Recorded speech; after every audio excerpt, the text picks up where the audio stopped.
Вот как все складываем, Держи сигарету. потом сигарету заберешь.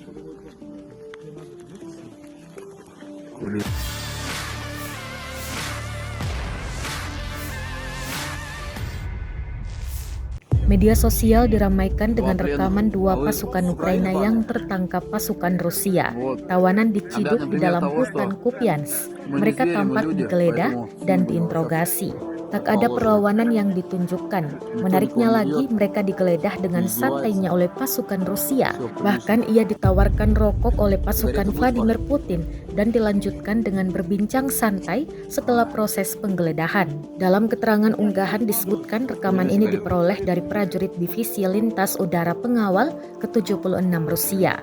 Dua prajurit Ukraina yang ditangkap dan menyerah ke arah Kupiansk tidak diperlakukan dengan keras, jelas militer Rusia dalam unggahannya.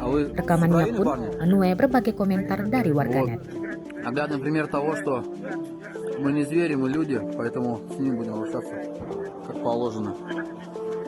Никто никого не бьет, не издевается. Все прилично. Сигареты будете, парни?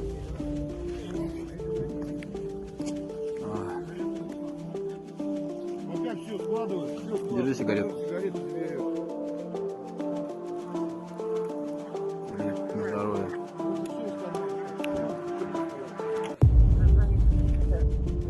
Setahun berlangsung invasi, Rusia melaporkan 402 pesawat Ukraina, 221 helikopter, 3.434 kendaraan udara tak berawak, 414 sistem rudal anti pesawat dieliminir sejak awal operasi khusus. Dari kubu Kiev, Kementerian Pertahanan Ukraina melaporkan 1.040 tentara Rusia dieliminir dalam 24 jam terakhir. Total 162.560 prajurit Federasi Rusia meninggal sejak awal konflik hingga hari ke-386.